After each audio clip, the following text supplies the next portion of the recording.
Let's mic घूमो दुनिया। सैर कर दुनिया की गाफिल जिंदगानी, फिर कहा जिंदगी गर कुछ रही तो ये जवानी फिर कहा।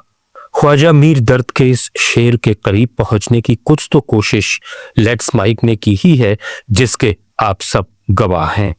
यह आपका सब्सक्रिप्शन, प्रोत्साहन और सहयोग है कि आज हम आ पहुंचे हैं ऐसी जगह जो दुनिया की सबसे बड़ी ओपन एयर आर्ट गैलरी है। हालांकि इस विलक्षण कला दीर्घा के सामने शब्द तो क्या, कैमरा भी बौना हो जाता है, फिर भी हमारा जिद्दीपन हमें ले आया है मंडावा। तो अब जान ही लेते हैं कि मंडावा है क्या भला। तो ये है राजस्थान की राजधानी जयपुर से कोई 183 किलोमीटर, सीकर से 72 तो झुंझुनू से 24 किलोमीटर की दूरी पर शेखावाटी अंचल में बसी मशहूर बस्ती मंडावा। आज ये झुंझुनू जिले का अहम कस्बा है, जिसकी आबादी करीब 25,000 है। इसकी स्थापना यहाँ के राजपूत मंडूजा ने बतौर मांडू की ठाणी की थी, जिसे लोग मांडू का पास भी कहते थे। कालांतर में ये बस्ती मंडावास और फिर मंडावा कहलाने लगी। तभी ये इलाका सिल्क रूट का महत्वपूर्ण ठिकाना था, वही रूट जो प्राचीन काल में भारत को चीन और मध्य पूर्व सहित सारी दुनिया से जोड़ता था। 18वीं सदी में बसा आर्ट एंड कल्चर का अद्भुत समागम मंडावा अपने में समृद्ध इतिहास समेटे हुए है। यहाँ के दुर्ग कैसल मंडावा के तो कहने ही क्या। शौर्य और सौंदर्य की मिसाल क्यों है ये, इसका निर्णय आप करें। किला तो किला, यहाँ की हवेलियों का की आकर्षण इतना है कि पर्यटक खुद ब खुद खींचे चले आते हैं। मंडावा में कई भव्य हवेलियां हैं, जिनमें हनुमान प्रसाद गोयनका हवेली, गोयनका डबल हवेली, मुरमुरिया हवेली और गुलाब राय लाडिया हवेली दर्शनीय हैं। सभी हवेलियां दीवारों और छतों पर राजपूत शासकों, परंपराओं, पौराणिक घटनाओं और सामान्य दैनिक घटनाएं दर्शाती सुंदर भित्ति चित्रों से सुसज्जित हैं। इधर देखिए, विभिन्न रंगों से दीवारों पर की गई मनभावन चित्रकारी, और दिखाई दी ना यहां पर लकड़ी के खिड़की दरवाजों पर की गई नक्काशी। यहाँ की तंग गलियों से गुजरते हुए साक्षात्कार होता है इन पुरानी हवेलियों से, जिनमें छिपा है तब का अनूठा इतिहास और सौंदर्यबोध। मंडावा में ऐसी कई हवेलियां हैं जो धनी सेठों ने अपने परिवारों के रहने के लिए बनवाई थी, लेकिन कारोबार महानगरों में शिफ्ट हो जाने के कारण आज ये हवेलियां खाली हैं और केवल पर्यटकों की आवाजाही से ही आबाद हैं। इन हवेलियों की बनावट और पारंपरिक चित्रों की सजावट वाकई नायाब है।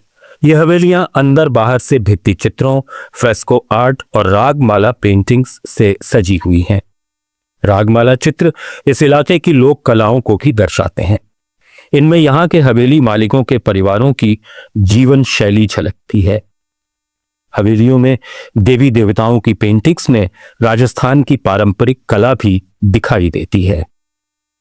ये हवेलियां प्राचीन राजस्थानी युग की जीवंत तस्वीर है। खिड़कियों पर जालीदार काम और हवेली में लकड़ी के दरवाजों पर बेहतरीन नक्काशीदार शिल्पकला पर्यटकों के मन में हलचल मचा देती है। कई जिज्ञासु सैलानी शिल्पकारों से इन पेंटिंग्स के बारे में विस्तार से जानकारी हासिल करते हैं। लकड़ी से बने दरवाजों पर कार्विंग देखकर हर किसी की आंखें चुंधिया जाती हैं। लकड़ी के ये खिड़की दरवाजे आज तक ज्यों के त्यों हैं। इन पर की गई बारीक नक्काशीदार डिजाइन को पर्यटक देर तक निहारते हैं और उनकी तस्वीरें लेना नहीं भूलते। कार्विंग और सीलिंग पेंटिंग्स पर्यटकों में चुंबकीय आकर्षण जगा देती हैं। कुछ हवेलियों में प्राचीन समय में काम आने वाली वस्तुएं नुमाइश के तौर पर रखी गई हैं। हालांकि 200-250 साल पुरानी इन हवेलियों में की गई चित्रकारी अब कहीं कहीं धूमिल होती दिख रही है, लेकिन खिड़की दरवाजों की मजबूती हैरान करने वाली है। कहीं कोई कीड़ा या दीमक छू तक नहीं पाई है इन्हें। वास्तुकला इतनी गजब की कि एक दीवार में अनगिनत दरवाजे और खिड़कियां जड़ी गई हैं। छतों की बनावट भी निराली है। मुडेर की दीवार में बने ये झरोखे पर्यटकों के लिए मस्ती का सबब हैं। हालांकि आज का कड़वा सच ये भी है कि चूंकि इन हवेलियों में अब मालिक नहीं रहते, इसलिए कुछ सदियों पुरानी सुंदर चित्रकारी की स्थिति खराब होती जा रही है। वैसे बीच बीच में इनके जीर्णोद्धार या संरक्षण की आवाज उठती जरूर है, लेकिन कई जटिलताएं होने से कुछ भी धरातल पर नहीं उतरता। वजह साफ है कि हवेलियों पर अब हक मूल मालिक की 5वीं 6ठी पीढ़ी का है। यही नहीं, सेठों ने हवेलियों के रखरखाव के लिए जिन केयर टेकर्स को रखा, आज उनकी भी 3री 4थी पीढ़ी इन हवेलियों पर काबिज है। ऐसे में यक्ष प्रश्न ये है कि इन हवेलियों की मरम्मत कराने की जिम्मेदारी आखिर ले कौन? हालांकि जिन हवेलियों के मालिकाना हक का मुद्दा सुलझा हुआ है, उनके मालिक इन्हें हेरिटेज होटल्स में बदलने लगे हैं। सैलानी यहां रुककर अलग ही अतीत लोक में पहुंच जाते हैं।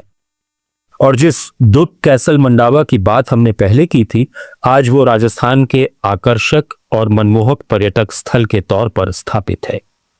पर्यटकों की भीड़ में लेट्स माइक की टीम को ये हवेलियां निहारते और एक्सप्लोर करते मिले कई लोग, जिनमें कुछ अकेले, कुछ संगी साथियों, तो कुछ थे अपने परिवार के साथ।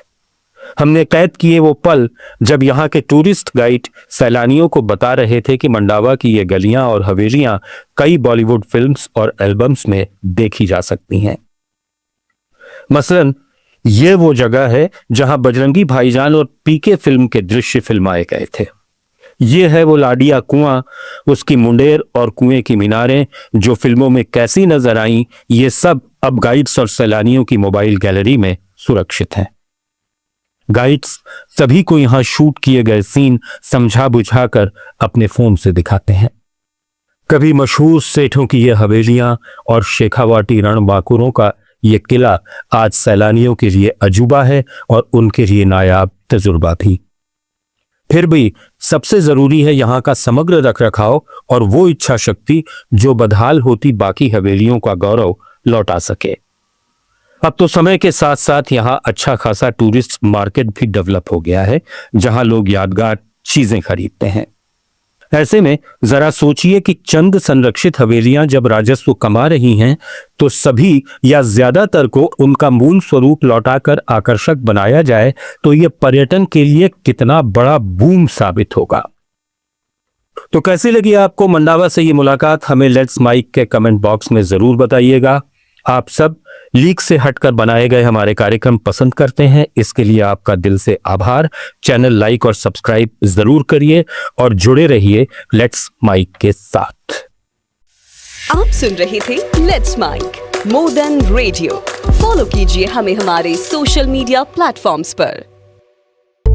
It's time for news. It's time for more than radio, presenting the first radio news app let's Mike. Let's Mike, a news-based app on your phone where you get to watch and listen news, talk shows, interviews, radio show podcasts. On Let's Mike, you get all relevant information of TV, print, radio, podcast and digital. Let's Mike talks about every segment of life.